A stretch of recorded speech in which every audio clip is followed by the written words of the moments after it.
Welcome to Vampire the Masquerade, Philly by Night, The Monster Within. I am your storyteller, Prince, also known as Dimples and Dice, he, him, and we're about to jump into the third prologue tonight. This one will be starring the one, the only, the Fair Bear. It's going to be playing Delaney Ashford. As usual, someone is going to die. That's what we're doing here, just so you know. Before we get into it, you can check our content warnings by typing in exclamation VCW, which I'm going to do in the chat right now, because this episode will contain a few specific content warnings outside of our normal ones, which are body horror, gore, graphic violence, manipulation and coercion, mind control, mature language, psychological and existential horror, and sexual themes related to feeding mostly, but outside of that a little bit in this episode as well. On top of that, we have mentions of cancer, medical trauma, parasocial behavior, sex work, terminal illness, and the threat of execution. As always, please step away to take some time for yourselves if any of these things get to you. Our episodes will be up on YouTube. If you've been keeping up, they're there. Please go subscribe to our YouTube while you're at it. I love it if you do that. And you can subscribe to this channel too, because I'd love to be able to pay my cast more monies. So, what have we got? Hopefully you watched our previous episodes to kind of get the lay of the land and figure out what's going on here, how we're doing stuff. We are starting where people get embraced. So, tonight's story, we'll be starting with Delaney. As always, this is in Philly, but tonight we're zooming in a lot, actually. Instead of the outside, the brick that you see normally, the windows, the cramped streets, the people walking around, we're starting in a cool room lit by a soft glow of LED lights and a ring light to cast long, dramatic shadows. The dominant palette of this place is dark, deep emerald, smoky grays, blood red accents. There are heavy velvet curtains on the windows, color of bruised plums. They obscure most of the rest of the room, but on a shelf, nestled among a bunch of leather bound books and skulls and even a little single living terrarium, you see the glow of a computer screen shining off of a person who was in the middle of an intimate performance. This room smells of incense, dried herbs, and a bit of flowers of night on a nearby windowsill. We find Delaney. Well, in this particular time, we find Honey Delight in the middle of a performance. Her face is obscured by an elegant, lacy black mask, keeping something of her two lives separate. There's a constant chat flowing. Pings as tokens flow in. Ping, ping, ping. Counters, little gifts with raffles, a board showing what different things can come from the number of tokens you participate in. I'm going to ask people to please be respectful, but if you're in the chat, you can throw in some flavor here. But, you know, you get the normal. How was your day, honey? What's going on? How have you been? It's been a few days since you were last online. Show us them titties. All of it is mixed into the chat, as you would expect. Honey, how are you on this evening? Honey is trying to be energetic, but there seems to be like some kind of like block. Like she just all day she's been feeling just off. But she needs the money, so she's doing her best to sort of internally rally herself, Ping, get being ping, ping, very enthusiastic. ping, ping, ping, ping. Seems to be working. It does. And your regulars are here. Um, they they can tell, you know, people who've been around here a lot, who are not just throwing out random obscenities, are like, hey, something's off here. What have you been up to? How have you been? What's going on in your life? I hope you're well. Something seems off. Yeah. Thank you. Yeah, I've just been really busy. I've had uh, just a lot of schoolwork and whatnot. But I'm fine. I'm fine. Just studying for finals and whatnot. You hear the loud sound of change flowing in. Oh my God, thank you Somebody so just much for that donated gift. 10,000 tokens. Yeah, I mean, I hope this is helping to pay for your school. I want to make sure you're getting everything you need out of it. I want to see you You, successful. Thank you. I honestly, you guys have been so supportive and kind. I appreciate everything that you do for me. Even just being here in chat, it makes my day. Someone types in the chat. I'll always be here for you as long as you come around. And, that's what keeps me coming back, honestly. It's almost like, how much for private?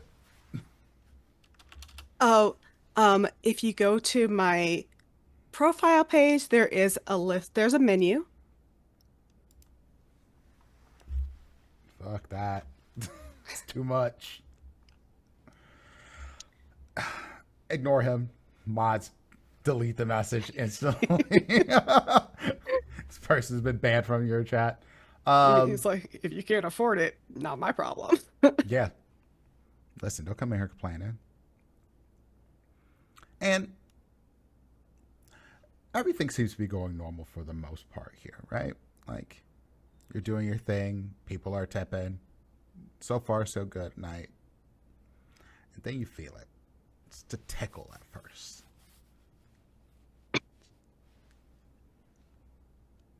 Just sorry.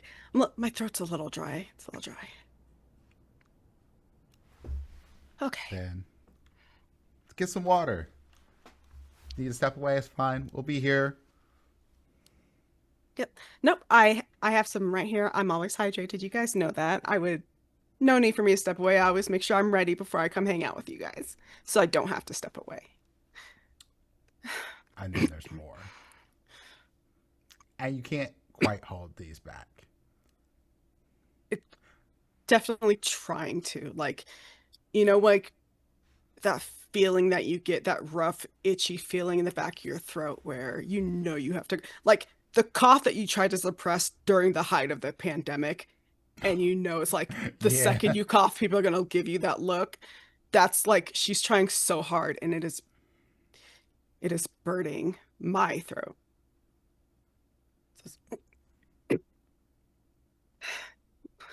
Sorry. I think maybe dust or something. Hey, you a smoker? I ain't never seen you No. smoke. No, I don't smoke. I think it's just allergies, the plants here, a lot of pollen, and I've been Vapes are so bad busy. for you. I I promise you I don't vape. I promise I don't vape. Are you okay, honey? Yeah, I'm fine. I'm fine. One of your moms messaged you. You sure you want to keep going?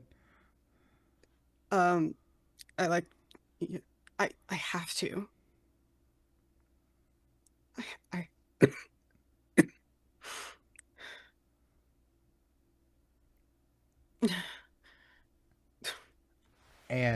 Chat has slowed down. The tips have slowed down. That is just a reign of concern. Like, hey, that cough doesn't seem good. You okay? Do you need to take a break? Maybe you should come back in a little bit.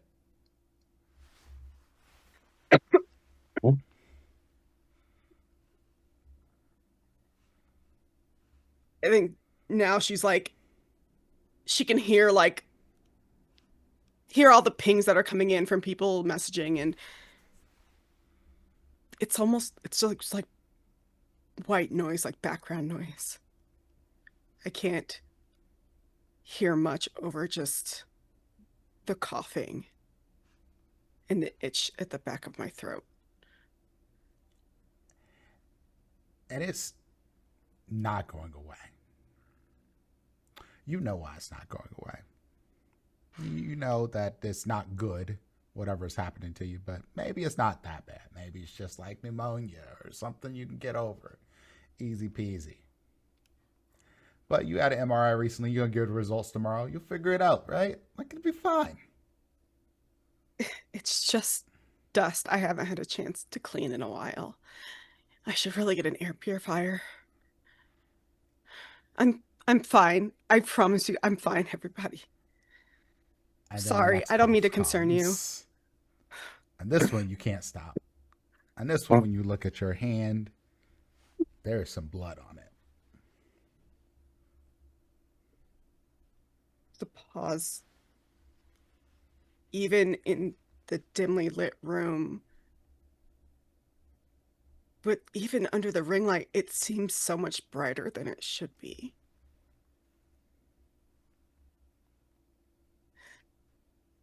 Um, I I'm sorry. I I need to go. I'm sorry. I'll be back tomorrow. I just have an appointment, but I'll be back. Thank you all so Okay, take much. care of yourself. There's Yeah, another I like, person that tips 500 tokens just as you're yeah, going. Like, yeah. She's not holding her, like, she's has her hand positioned outside of the camera so that the audience can't see. And a like, true performer. yeah, and she's doing her best to make sure, like, there's no blood on her teeth, that people can't see what's going on. But regulars can probably see that there's fear, Mm-hmm. there's concern that wasn't there before. And then she cuts stream. Now, honey, you've had a cough most of your life. Not that bad.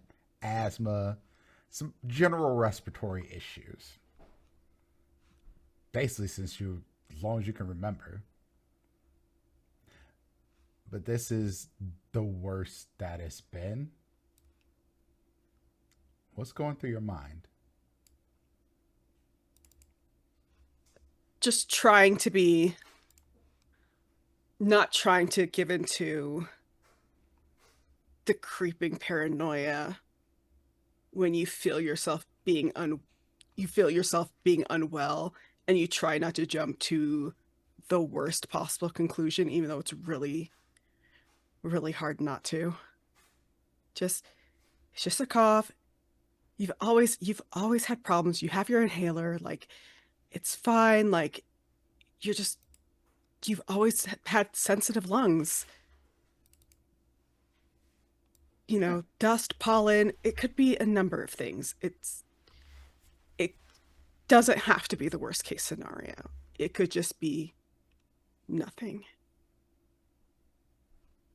But even as she's trying to saying all these things, self-soothing, running through all the logical possibilities, that fear is still there. Do you sleep? Poorly.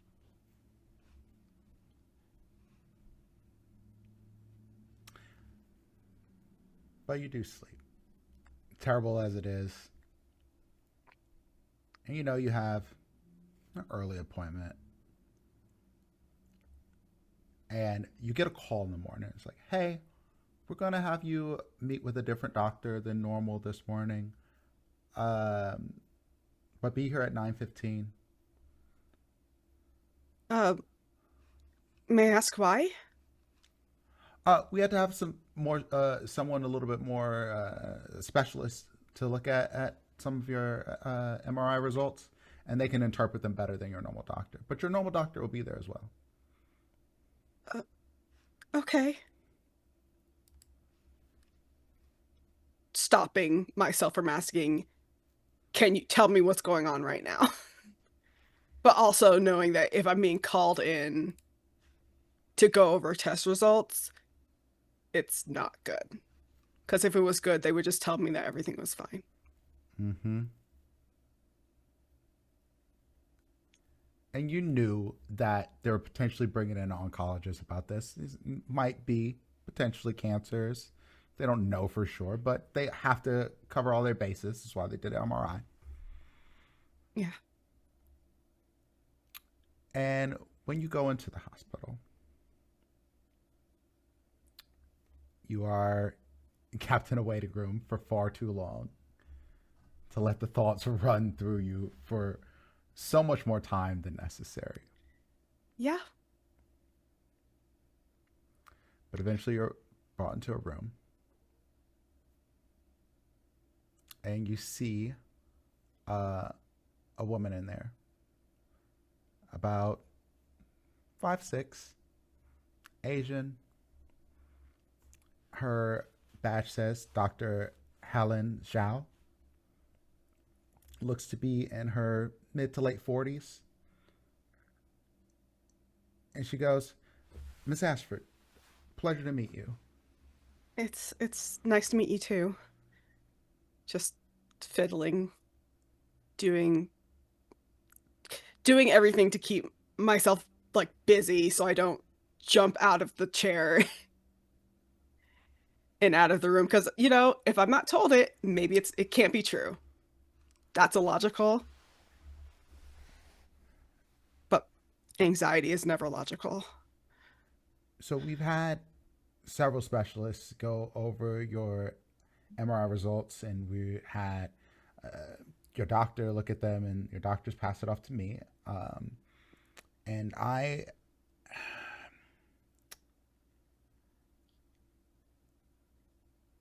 do you need anything to drink? Some water? Sit, like I am. I've been brought in to explain what you see, and she puts up the scans, and she goes, so right around here, she makes a little circle in your lung. She goes, there is a large growth. It is a tumor. We found it here. It is advanced, unfortunately. Um, and we had several specialists look at it to determine our next steps. Um, Based on what we found, it is spreading aggressively. And there's also a few other tumors in your other lung. We're in a position where surgery is no longer a viable option. And at this stage, any form of aggressive treatment, such as chemotherapy or radiation, would likely do you more harm than good. It, it wouldn't buy you much more time, and if you still had that extra time, that quality of it would be, well, it would be poor. Unfortunately, we're looking, best guess estimates, 6 to 8 months.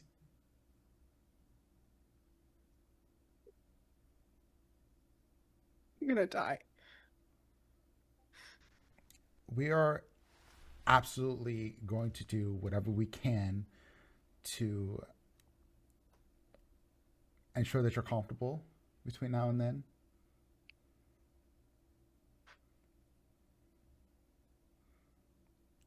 So I'm gonna die and I'm what?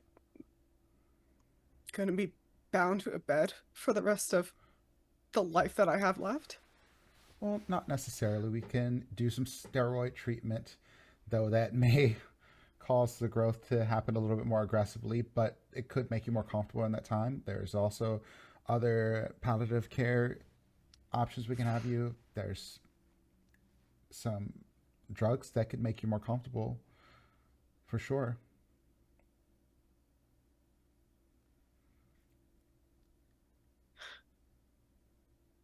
It's just supposed to be a cough. So, your doctor told me that you had been exposed to asbestos as a child based on what they had from your previous x rays throughout your life.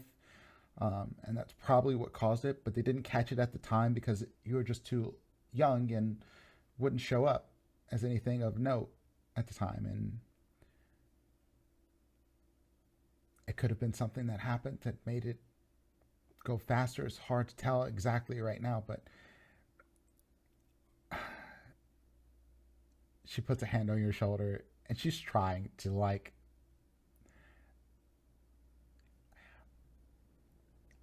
if there was anything we could do, we would do it. But all of the options, all of them, we've looked at them extensively, would only make your life worse.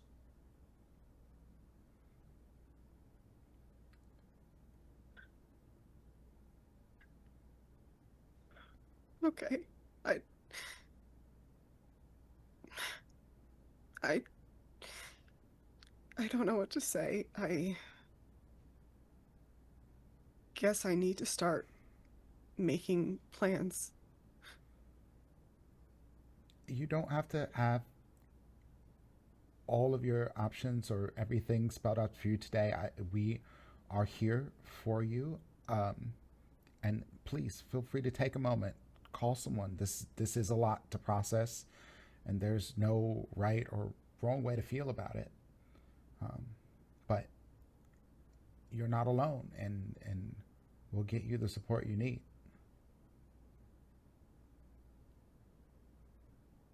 I think Delaney thinks about who she could even call in this moment. And, you know, no, she knows she's not alone. But at the same time, she's never been the type of person who wants to be a burden on other people or to bring problems to other people. She's always been the one who wants to solve problems. You know, she was always the kid who was left alone most of the time because her parents couldn't be around. So she's used to just not relying on anyone, not telling anybody her problems. She doesn't reach for the phone. She just says, I will call the people I need to call later. I think I just need to sit with this by myself for a while. She's like, I have a folder over here. You can look at this when you need. I'm gonna step out of the room. Take the time you need. If you have more questions for me, I'll be just outside. Thank you, Dr. Zhao.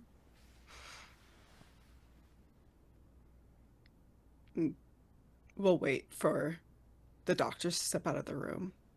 And she squeezes your shoulder kindly, Yeah, and then but she it's not walks very out. comforting Yeah, in this moment. of course. Um, Look back at the x-rays that are still backlit, showing all of the death growing in my lungs that no doctor ever caught before now. Just another system that's let me down. What other systems have let you down? Government, housing, education,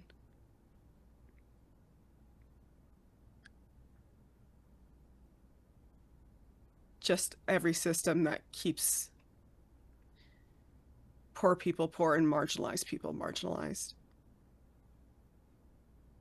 Grew up never having enough food to eat. And the food that was available to eat wasn't healthy. Maybe that was also, I think she's like thinking about these things like maybe that also contributed. Mm-hmm. That there were never, there wasn't that many, there wasn't that much fresh food around ever. And then she thinks nobody else, nobody else is this sick.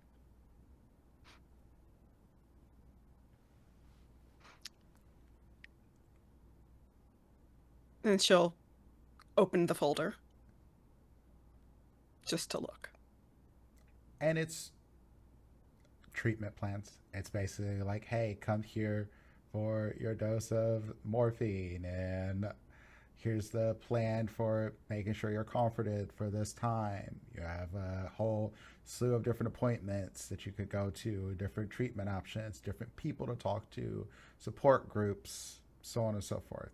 It's all in here. All I see are a bunch of things that I don't really have that much money for. Barely had enough money to cover the MRIs.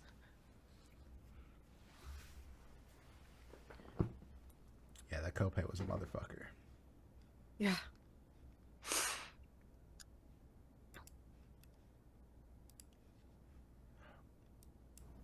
When you leave here, what do you plan to do? What time is it? Oh, it's probably just a 9:15 appointment. You've been in here for 20 minutes, maybe.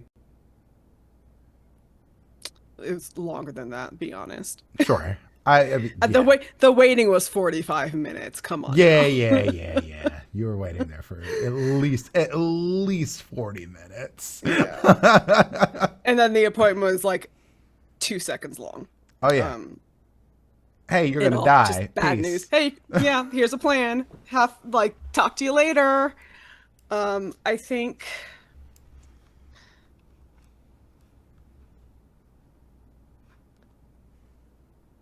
I think just stand outside the office for a moment in a bit of a daze, not knowing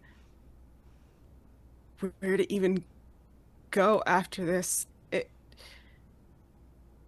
Normally I have a routine, but it just seems so unimportant right now. I think maybe she thinks about it for a moment and looks at her phone, still not calling anybody. But I think she wants to go see Sultanat, her Cool. friend. Yeah. Are you just gonna show up to their place? Yeah, I think we have an open door policy, kind of like we don't like normally we don't really like pop up people, but the two of us are the exception for each other. Like always there when you need. I probably have a key to her place, so I could just let myself in. Sure. And you all live around the UPenn campus, far enough away for it not to be campus housing, because that's just expensive. Yeah. But not so far that you can't get around easily. Philly is a very small, big city. Hmm. And you get there maybe 30 minutes after you leave. Do you knock or you just let yourself in? Um, we have a system. I knock like twice and then I let myself in. The knock is just like a warning, like, hey, I'm here. So if you want to like make yourself decent, no pressure, you don't have to, but I'm coming in. So, Hey. Oh, hi. girl, what's going on with you? You okay? No, You want coffee? no, You want a hug? yes. And she comes over and she hugs you. I just cry in her shoulder for like a solid 7 minutes, And she just rubbing your hair. clinging to It's all her. right. It's all right. I'm here for you. You want to talk I'm, about it? I'm dying. What do you mean? Like, I know it's hot outside, but it's not that hot. No, no, I mean it literally. She kind of steps back and puts you at like arm's length. It's like, you're not fucking with me, no? No, I would not. I would never. Not about this. I I told you I had that MRI Yeah. and the test results came back, and I have lung cancer, and it's advanced, and there's nothing that they can really do about it. And she kind of corkles her mouth. And then she hugs you again. And she's like, I don't. And she's like, just sit. Uh, Literally, kind of just like a rag doll against her. She can just manipulate me onto the couch if she wants to. Like, And she sits you on the couch. She goes, how? Why does. What? They just found this now? yeah,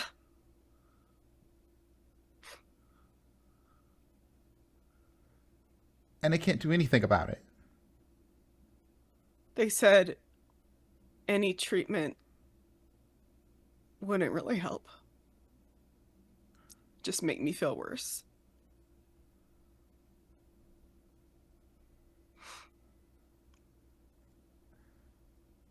Del, I'm so sorry. Thank you. How can I help you? And she's trying to keep her shit together. Yeah. I don't know. I don't know. I I convinced myself that it wouldn't be bad. I told myself, it's probably just your asthma or, it's just dust. I've been so busy. I haven't been able to dust lately. A air purifier is going to help. There's nothing wrong. Just being paranoid and I think deep down I knew. I just didn't want to accept it.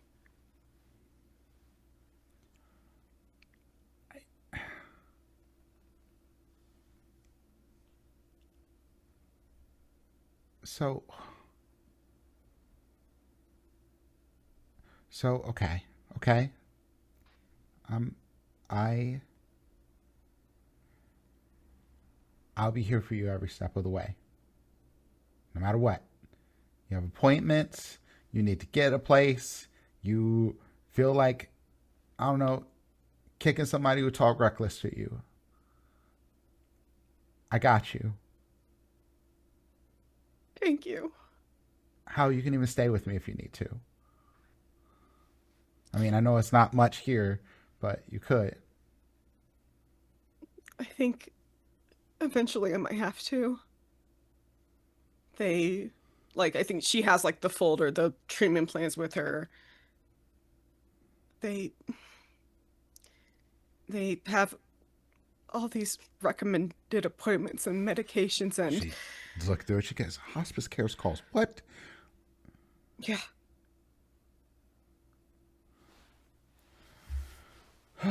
Okay. Okay. Um, you, I'll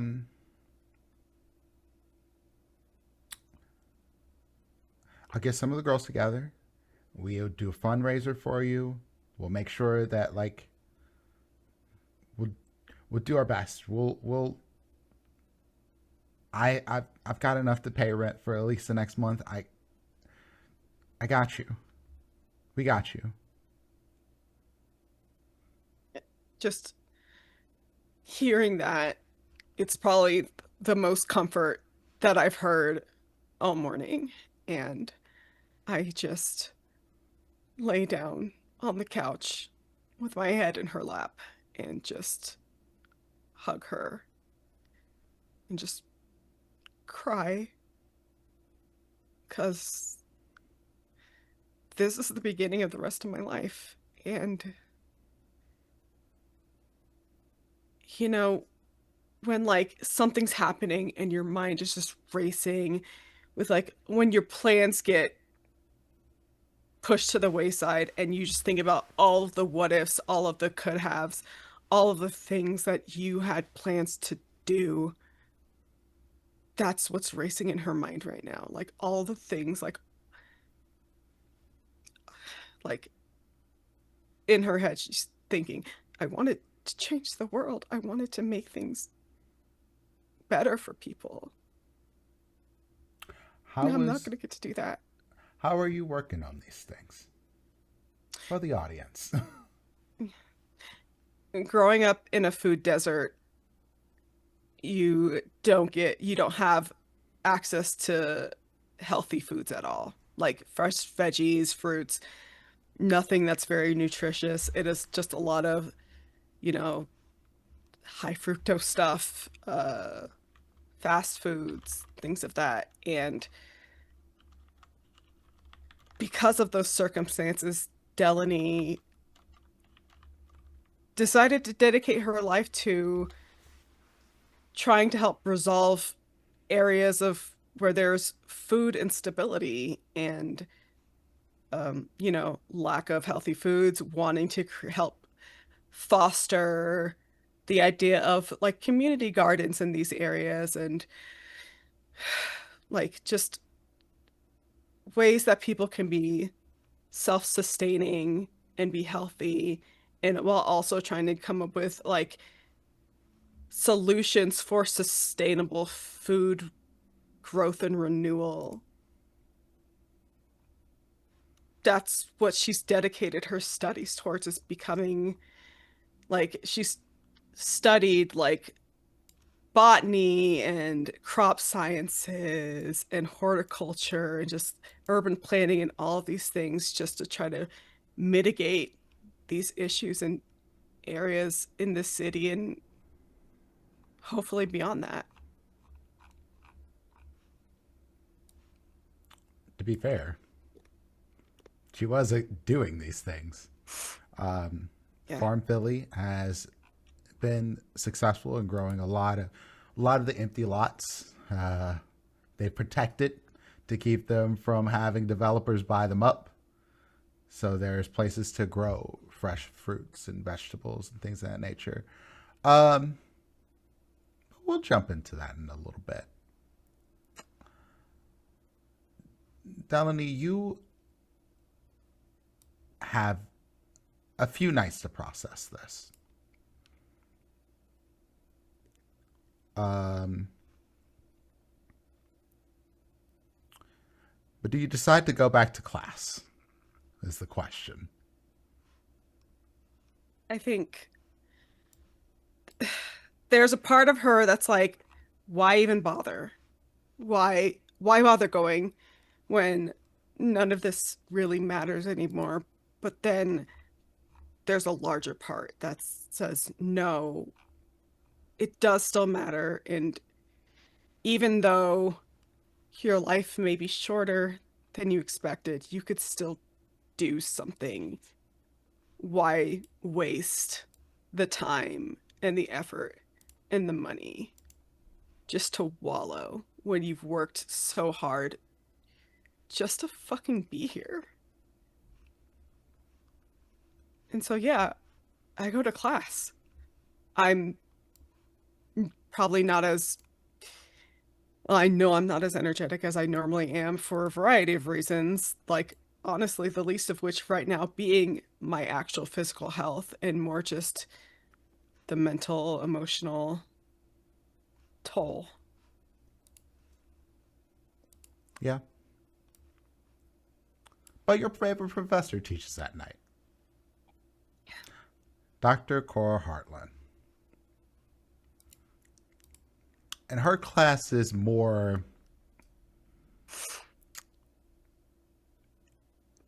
less of a lecture and more of a just vibes and explaining how to make some of the ideas that you have work, because she's been working on uh, urban planning, horticulture, botany.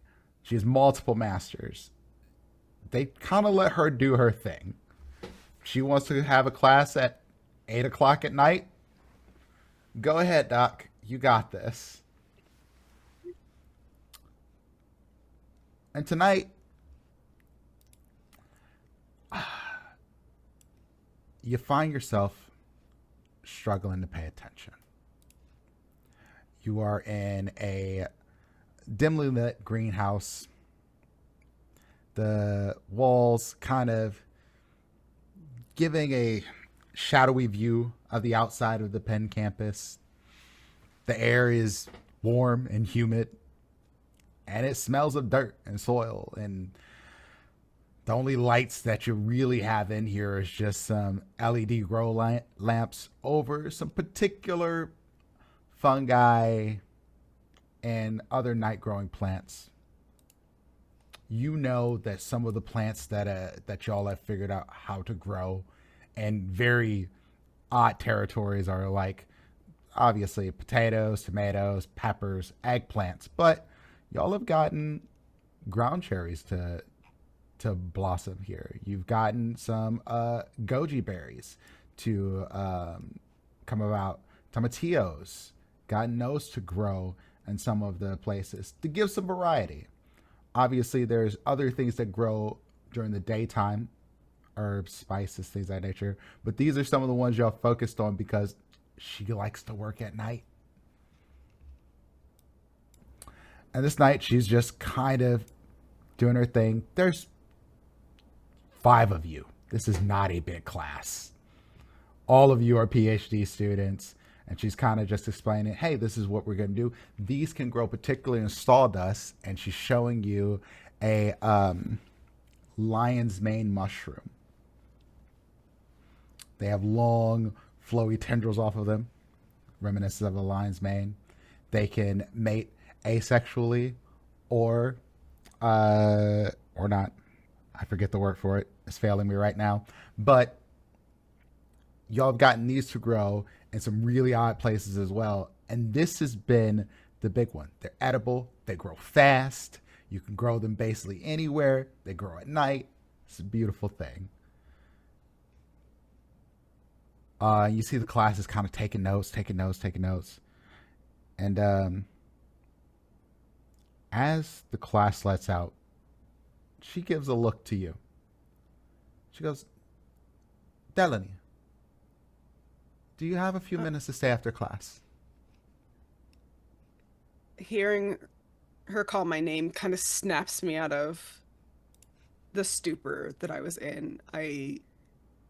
Everything that she was saying, I was only half hearing, and I was looking at the mushrooms without actually seeing them. So it's kind of like when you're suddenly shaken awake from a deep sleep. She's just like, uh, um, I'm so sorry. Can you repeat that, please? I was asking if you had a few moments to stay after class. Oh, yeah, of course. And you see this woman. She is maybe 5'3", kind of round, but not big, just round. She looks like she's worked in the dirt her whole life. She's got kind of a brownish tinge to her. You believe that she said she was from Peru before, but you can't quite remember because Dr. Cora Hartland does not sound Peruvian. Maybe she changed it. Um, but she looks at you and she looks at you and she goes, her hair's tied back. She's got a bandana on. She's wearing her apron. Her hands have been in dirt recently. She kind of just wipes herself off on her apron. She goes, you look like you are in pain. I do not mean to pry into your life, but there's obviously something going wrong. Yeah, I just got some bad news a couple days ago. Um, and I've just been trying to process. Is it related to your cough? I it's like that instant where there's like an instance where it's like I should lie right now. And then quickly followed by the what is the point? She already knows. And there's like all she's gonna do is call you out on it. It's gonna be more embarrassing or whatever. Um, yeah, I went to the doctor about it and they ran some tests and just didn't get a great diagnosis.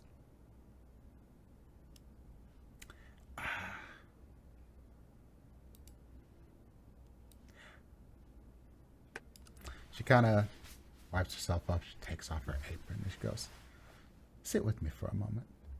She goes outside of the greenhouse because it's humid in here. There's a little bench just outside of there. And she goes, do you ever worry that you will never be able to complete your work? Honestly, I didn't until the other day. I thought I had time. I understand. My husband, he thought he had time. And one day, he was riding a bike through the city and he was hit and his time ran out. We thought we had all the time in the world to be happy together. We did not.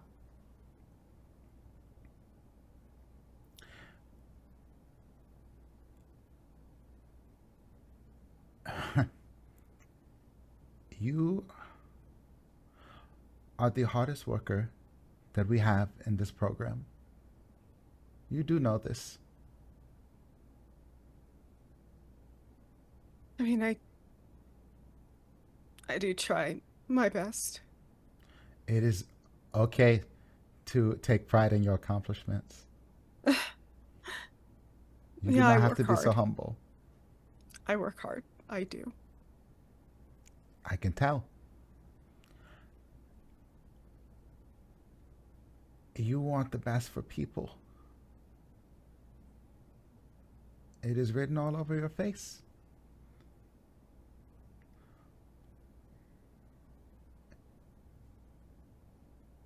And you come here, even when you are sick, even when your body is failing you. Why? Because my life may be shorter than I expected, but that doesn't mean I can't still do something with it. At least up until I physically can't. There is almost, there's always time to continue to learn. Even if there's no time to continue to work, you can always continue to learn. Yeah. She looks around at the flowers and the different things out here. All of these things grow and then they die. It is a cycle of things.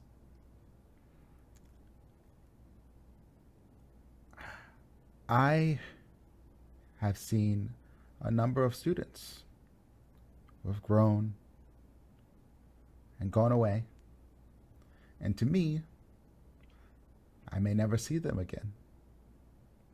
And so to me, this is a small death in a way. But along the way, my hope is after they leave me that they have bloomed into their full selves and they have reached the pinnacle of their beauty. Not physically necessarily, but in their life, they have achieved that happiness.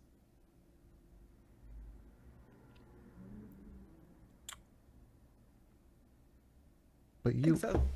It's what oh, we all please. hope, right? To achieve our own perception of beauty. Some of us, I think, I think some of us don't at some point no longer know how to do anything but survive.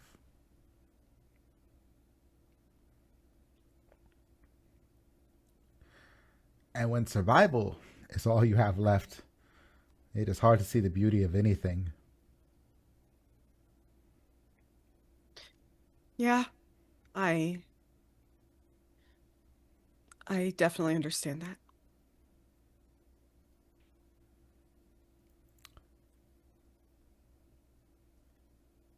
Will you walk with me? Of course. And she takes you arm in arm. And she starts to walk kind of away from all of the things, just kind of staring up at the sky and looking at the ground periodically. And there is a long, say, 10 minutes of y'all just walking and her being silent.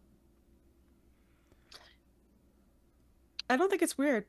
I think, she's also my advisor. We've had a lot of moments where it was just us sitting in silence. Maybe like she's doing work, I'm doing work, and it's fine, it's comfortable. Sometimes sometimes silence can sometimes be a burden, but it can also be comforting at times. And I think in chorus presence, it feels more comforting than anything else. She has sort of a smile on her face as she looks at things. She looks like she's just taking in the world and just enjoying it and enjoying your company, but not like breaking that up with small talk just to have small talk. Yeah. At some point, she stops. Y'all are near some trees. And she goes, "Those trees are older than we will probably ever reach. You know? Yeah. But imagine the They things they've seen. so much. I It's enviable in a way.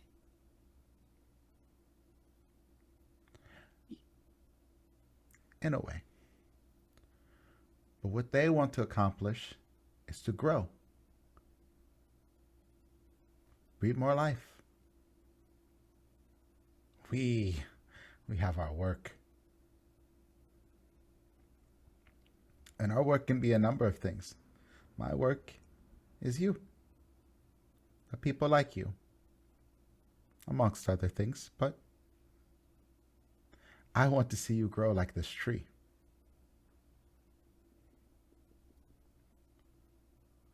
I mean, in a way, aren't you just like the tree, fostering new life? She goes, "No, no, I am not like the tree. Perhaps once but not anymore.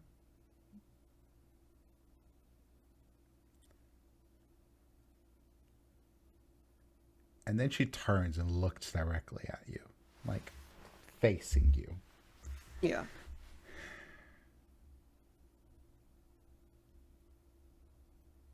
And she goes, "You are dying. A painful death, though quick, but still painful." Yeah. I know.